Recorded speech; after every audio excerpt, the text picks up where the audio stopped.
Whether Congress, White House, or on the campaign trail, why aren't people talking about our near-bankrupt government and what to do about our growing debt and deficits? Now, take a look at last week's State of the Union. When it comes to the deficit, we've already agreed to more than $2 trillion in cuts and savings. But we need to do more. And that means making choices. All right, you saw it right there on the screen. 25 minutes and 8 seconds worth of deficit discussion. And now look on the wall. We put his speech through a word cloud. The bigger the word, the more he used it. Can you find deficit? Well, there it is, really small, up on top, virtually not there. So we're joined now by members from both houses of Congress to comment. Congressman Brad Sherman, Democrat from California, welcome back, and Senator Tom Coburn, Republican from Oklahoma. Mr. Sherman, I know you often feel I don't give you enough time, so I want to begin with you tonight, sir. I want to ask you, look, this country is in trouble. We've got to slash spending. We've got to go to deficits. We've got to go to debt. We've got to grow the economy. Why isn't the president, why isn't the whole Congress, Republicans aren't clean on this, doing more, talking more, coming up with more plans on the main issue of our time, near bankruptcy of the U.S.? Well, I think the Congress, the people of this country are dedicated to trying to create jobs in the economy, boost the economy, and deal with the deficit. The problem is there's no general agreement as to what should be done. You're talking about the deficit, and yet you're not talking about revenue. We need revenue along with dealing with entitlements and spending. I think the president gave an excellent State of the Union address, and he may not have mentioned the word deficit until the 25th minute, but he was talking about the economy for virtually the entire speech. Well, Senator Coburn, I don't think much of the economy either. I don't think the country does. But look, this is going to be the fourth straight year of trillion-dollar deficits. Our debt is now larger than our gross domestic product, and that's only going to continue. We are fast becoming an entitlement nation. From a recent article in Investor's Business Daily, half the households in this country now get direct federal benefits. Isn't there any urgency? Am I the only guy out there who says you guys got to do something? Well, I think it's you and me, Larry. I think nobody's talking about the real problems in front of our country. The Congress passed the Budget Control Act, which didn't cut spending. It just slowed the rate of growth. What we need is absolute cuts in spending, and we need to reform the tax code so that we get a pro-growth tax system in this country that will actually create jobs. The other thing that I would add, the president touched on it, but not in a meaningful way. We import over $300 billion worth of energy a year into this country. We have the resources in this country, along with creating 2 million jobs, where we can be totally independent of any imported oil or gas coming into this country. That's how we need to renew America, and that's how you'll create jobs. We have the Keystone pipeline. 20,000 jobs initially. We have 146,000 miles of pipeline already across this country. The fact that it's being delayed has no connection with reality or common sense or the scientific facts. It has everything to do with politics. So you can't say you're for natural gas and energy improvements at the same time blocking a pipeline that actually would markedly increase oil production in Oklahoma and Texas just by relieving the pressure on Cushing.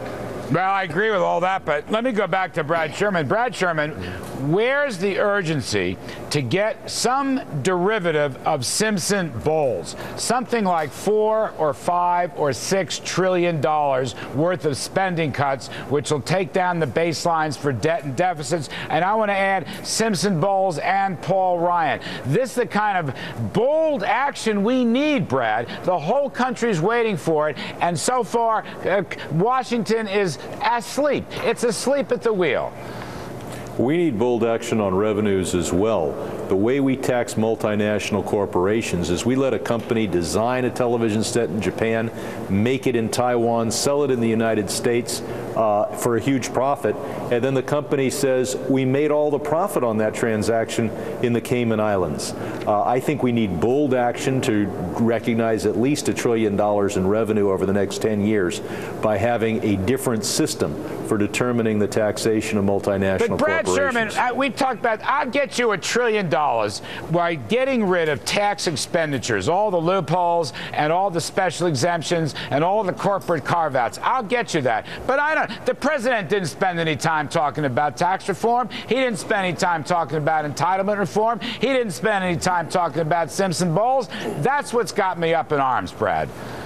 Well, he did talk about a Warren Buffett tax, and he is not going to negotiate with himself. That is to say, Democrats want to see entitlement reform, spending cuts, and revenue increases as part of one package.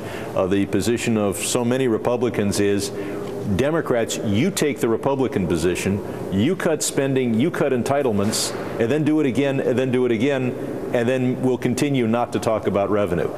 To demand that the president make concessions to the Republican side when they've made no concessions on revenue, I think is absurd. But Senator Coburn, that's just what Mr. Sherman said, with all due respect, sounds like an excuse. It just sounds like a debating point. We're not talking about anything, Senator Coburn. That's what troubles me. Nothing seems to be on the table. That's poppycock. I put $900 billion worth of tax revenue enhancements on the table in a back in black. I put entitlement reform. I put out a study that showed $300 billion worth of duplication and waste and fraud in the federal government. Not one of those things have been acted on by the majority leader, nor any of the committees in the Senate. It's all talk. It's all a blame game. America can no longer wait for the politicians to quit blaming each other. What they need is action. We've put forth those proposals, and we embrace them. And that's revenue enhancements by eliminating the significant subsidies that go to the very wealthy in this country, marked increase in those revenues, changing the tax code and lowering the rates, and eliminating those, enhancing revenue, and markedly working to save Medicare and save Social Security. We need a huge package, Mr. Coburn, Dr. Coburn. We need a huge package. We need I put it out there with a $9 trillion plan. And I just don't see, maybe you should just go down. The president's a friend of yours. I think he gave you a shout out in the State of the Union. Go down there and say, here's what we need to do, sir. Here's what we need to do. The public is clamoring for it. Other than that, Senator Coburn, and I'll say the same thing, Congressman Sherman, there's a demoralization going on right now around the country. People are giving up hope. We're just wafting along on the road to bankruptcy. Senator Coburn, I'll give you a shot, and then Brad Sherman a shot. I think you change who's in Washington. You eliminate career politicians, and you bring regular old common folk Americans to Washington. We'll solve this problem very quickly. We're flat out of time. Gentlemen, thank you. Senator Tom Coburn of Oklahoma, Congressman Brad Sherman of California. Thank you very much. All right, coming up 24 hours before the polls close in Florida, the latest surveys show Mitt Romney's got a commanding lead for a landslide. So, Florida seems